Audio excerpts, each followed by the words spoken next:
오늘 함께 보실 말씀은 시편 1편입니다. 시편 1편 1절에서 3절까지 말씀입니다. 시작! 복 있는 사람은 악인들의 꾀를 따르지 아니하며 죄인들의 길에 서지 아니하며 오만한 자들의 자리에 앉지 아니하고 오직 여호와의 율법을 즐거워하여 그의 율법을 주야로 묵상하는도다. 그는 시냇가에 심은 나무가 천을 따라 열매를 맺으며 그 잎사귀가 마르지 아니함 같으니 그가 하는 모든 일이 다 형통하리로다. 아멘.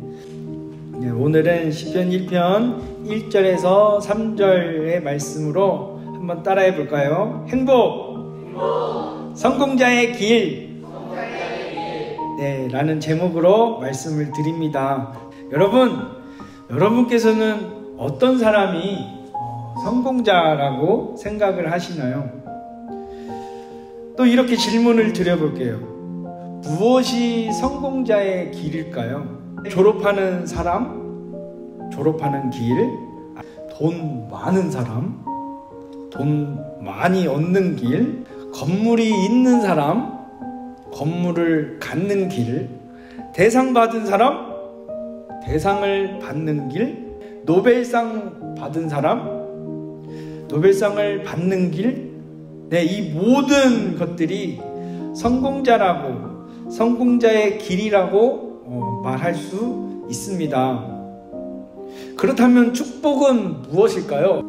제가 한국에서 광명에서 사역할 때 중등부의 학생들에게 이러한 질문을 한 적이 있습니다.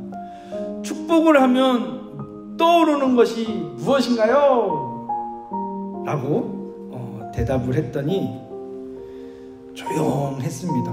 그래서 단어도 좋고 문장도 좋습니다. 무엇이 떠오르나요? 그랬더니 침묵의 시간이 흘렀습니다. 조용했어요.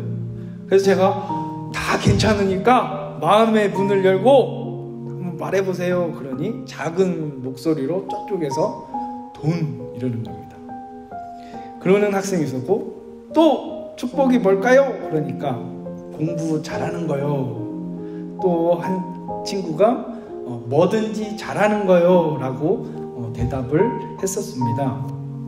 네, 여러분은 축복하면 떠오르는 것이 무엇이 있나요? 마음속으로 대답을 해줘도 좋아요. 그 마음속의 대답이 다 맞는 것입니다. 근데 축복에서 가장 중요한 것이 있습니다. 성경에서 축복은 전능하신 하나님, 거룩하신 하나님 한 분만이 주시는 유일한 복이라는 것입니다. 하나님께서 주시는 많은 축복이 있습니다. 그 중에 가장 큰 축복은 하나님의 자녀라는 자체가 바로 큰 축복입니다. 믿으십니까? 이 큰 축복, 최고의 축복이 바로 그리스도 예수님을 믿음으로 천국을 소유한 주님의 백성이 된 것입니다. 바로 여러분이십니다. 아멘. 아멘. 그리스도 예수님을 믿음으로 천국을 소유하신 분만. 아멘. 아멘. 양손 중쓰고 아싸. 신나. 네, 신나야 돼요. 왜 그럴까요? 천국을 소유했잖아요. 그럼 이어서 한번 질문을 드립니다. 여러분, 이 최고의 축복을 받은 자로서 행복한 길을 걷고 계신가요? 여러분 행복하신가요? 진짜 행복하신가요? 여러분, 무엇이 행복일까요? 세상에서 행복은 어떻게 말하고 있나 궁금했습니다. 그래서 한국인이 가장 많이 사용하는 내 땡땡 검색창에 행복을 치니까 복된 좋은 운수, 생활에서 충분한 만족과 기쁨을 느끼어 흐뭇함 또는 그러한 상태라고 이렇게 나오더라고요. 시편 1편의 말씀으로 드립니다. 시편은 여러 명의 저자가 상당한 시간에 걸쳐서 쓴 150편의 시들이 5권으로 모은 방대한 시집입니다.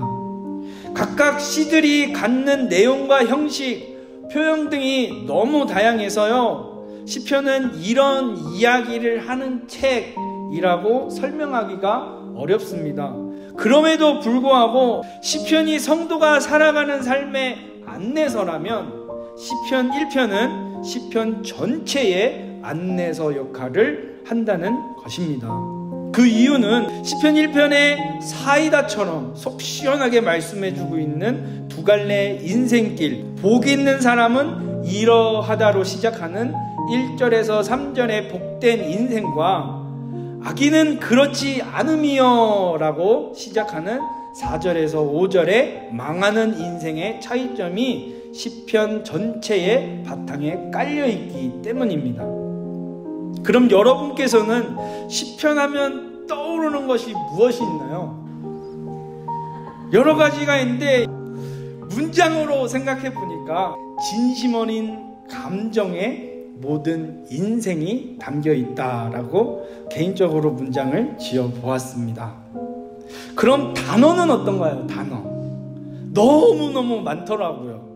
경배, 찬송, 찬양, 회개와 기도, 고백과 감사, 기쁨, 축복과 위로, 안위, 그리고 인생, 이렇게 뽑아 보았습니다. 물론 더 많은 단어들이 이 시편 속에는 존재하고 있지요. 그런데 이렇게 많은 단어들을요, 하나로 생각해 보니까, 하나로 이렇게 쥐어 짜 보니까요, 예배가 되더라고요. 이 예배가 눈물, 기쁨과 슬픔, 감사와 사랑이 증가된 소리. 시편은 사람의 감정을 그 배경을 통해서 우리에게 말하고 있는 것을 외치고 있는 소리와 같아 보입니다. 오늘 본문에서 첫 글자가 뭐지요? 복이에요. 복. 사람이면 누구나 복을 받는 것을 좋아합니다. 여러분 복 받는 거 좋아하시나요? 복. 여러분 복을 싫어하는 사람 여기에 아무도 없을 겁니다. 복하면 떠오르는 게 뭔가요? 돈이죠? 우리나라는요, 복을 받는 것을 다른 어느 나라보다도 좋아하는 것 같습니다. 그래서 새해가 되면 다른 사람에게 꼭 이런 인사를 하지 않습니까? 무엇일까요? 최근에도 인사하셨죠. 그리고 이제 앞에 다가온 설날이 또 다가오죠. 그럼 무엇라고 인사를 하시나요? 새해 복 많이 받으세요 입니다. 한자로 복이라는 글자를 보셨나요? 우리 여기 주일학교 학생들도 있고 유스 친구들도 있어요. 꿈나무들은 모를 수도 있고요. 저렇게 복잡하게 생긴, 볼수록 머리 아프게 생긴 글자가 바로 복이라는 한자입니다. 저런 글씨를 보면 졸리죠? 옛날엔 집 문에 복이라는 글자가 한자로 쓰여 있는 것을 보았는데, 이것은 옛날에 우리나라에서도 얼마나 복을 받고 싶었던지 한자를 이렇게 프린트해서 벽에 붙이기도 했고요. 대문짝에. 그리고 가정에 있는 물건에 다 복이라는 한자, 한글이 쓰여져 있습니다. 저건 일부에 불과해요. 이 복이라는 한자가 적힌 숟가락과 젓가락을, 그리고 밥을 먹으면 복을 받을 것이라고 여기고, 복이라고 적힌 종이를 대문에다가 저렇게 붙여놓으면 복이 온다고 믿었습니다. 옷에도 심지어는, 한복에도 심지어는 수를 놓았고요. 그리고 여기 한복에 이렇게 걸고 다니는 주머니가 있죠. 그게 뭐죠? 복주머니. 저렇게 불렀습니다. 그렇다면 정말 한자 복을 저렇게 적어두고 그것을 사용하는 사람은 정말 복이 있는 사람일까요? 아니죠. 그 복자를 아무리 많이 적어두어도 그 사람이 행복이 있는 사람이 되는 것하고는 아무런 상관이 없습니다. 하지만 성경에서는 그렇게 말하지 않습니다. 그럼 오늘 우리가 읽은 성경 말씀을 더 쉽게 표현한 말씀으로 읽어보겠습니다. 시작. 행복한 사람은 나쁜 사람들의 꼬임에 가지 않는 사람입니다. 행복한 사람은 죄인들이 가는 길에 함께 서지 않는 사람입니다.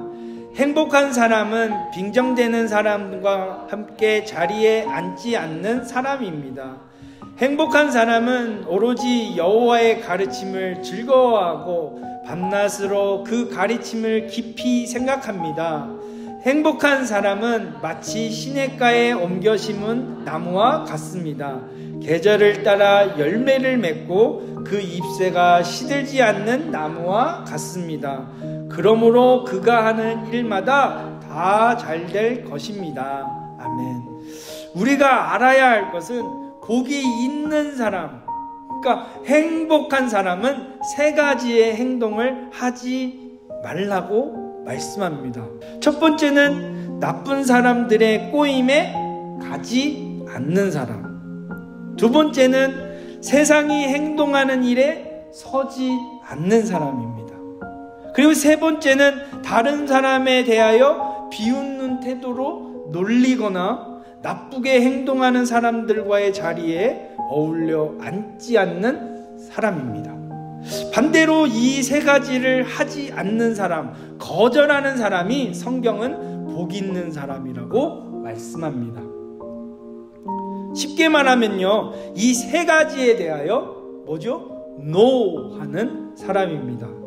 세상으로 가는 것에 NO 하는 사람, 세상으로 서는 것에 NO 하는 사람, 세상으로 앉는 것에 NO 하는 사람입니다. 그럼 이렇게 표현할 수 있습니다. 천국으로 가는 것에 yes, 천국으로 서는 것에 yes, 천국으로 앉는 것에 yes 입니다. 이것은 예배 드리러 가는 것에 yes, 예배 자리에 서는 것에 yes, 예배 자리에 앉는 것에 yes 하는 사람입니다. 본문은 그러면서 복이 있는 사람은, 행복한 사람은 이런 행동을 한다 말씀합니다. 하나님의 말씀을 배우는 것을 아주 즐거워하는 행동, 그리고 하나님의 말씀을 배우는 시간을 아주 중요하게 여기는 행동입니다. 즉 예배를 즐거워하는 사람, 예배를 아주 중요하게 여기는 사람이 복 있는 사람, 행복한 사람이라는 것입니다. 말씀을 맺을게요. 여러분, 이 세상엔 진정한 행복은 없습니다. 없어요. 세상이 주는 행복은 언제든지 조건과 상황, 그리고 형편에 따라서 변하기 때문입니다. 주님 안에서만 누릴 수 있는 것이 진정한 변함이 없는 행복일 줄 믿으시기 바랍니다. 그래서 행복을 원하신다면 우리 주님을 만나서 함께 해야겠습니다. 그렇게 주님을 만나 함께하며 행복한 삶의 길로 가는 사람은 예배 때 들은 말씀을 깊이 생각하고 지켜 행하는 사람, 예배의 자리를 중요시 여기고 하나님을 찬양하며 하나님의 말씀을 듣고 그 말씀을 마음속에 두고 깊이 생각하고 그 말씀대로 행동하는 것을 아주 기뻐하고 즐겁게 여기는 사람, 이것이야말로 진정한 행복한 사람의 삶의 길이라는 것입니다. 그리고 여기서 멈추는 것이 아니라 세상으로 다시 들어가서는 이 예배 때 받은 은혜를 기억하고 그 말씀을 지켜 행하는 사람이 진짜 복 있는 사람, 행복한 사람인 줄 믿으시기 바랍니다. 우리 주님은 그렇게 사는 신앙인들에게 시냇가에 심겨진 나무와 같이 아주 풍성하고 아름다운 삶을 살 수 있도록 시냇가에 심겨진 나무가 마르지 않듯이 그의 삶도 복된 삶을 허락해 주시고 계절을 따라서 그 열매가 주렁주렁 맺히게 될 것입니다. 여러분, 엘리야를 보세요. 열왕기상 19장 4절에서 5절에 한번 같이 읽어볼까요? 시작. 자기 자신은 광야로 들어가 하룻길쯤 가서 한 로뎀 나무 아래에 앉아서 자기가 죽기를 원하여 이르되 여호와여 넉넉하오니 지금 내 생명을 거두시옵소서. 나는 내 조상들보다 낫지 못하나이다 하고 로뎀나무 아래에 누워 자더니 천사가 그를 어루만지며 그에게 이르되 일어나서 먹으라 하는지라. 여러분, 우리도요 때로는 신앙생활을 하면서 힘들고 지칠 때, 오락가락 흔들림을 겪을 때 이를 맞이합니다. 그때마다 주님은요 우리에게 이렇게 새 힘을 주시고요, 행복을 주십니다. 쉼을 주십니다. 이것을 믿으십시오. 예수님께서는 그래서 뭐라고 말씀하시냐요? 마태복음 11장 28절에 시작! 수고하고 무거운 짐진 자들아 다 내게로 오라. 내가 너희를 쉬게 하리라. 아멘. 여러분, 예수님께로 나오면 행복합니다. 우리에게 새로운 쉼을 주시며 평화를 주실 것입니다. 우리 모두 진짜 행복한 삶의 길, 성공자의 길에 서시는, 그리고 가시는 예배 성공자 되기를 축원합니다. 축원합니다. 네. 우리 찬양 부르고 기도하겠습니다.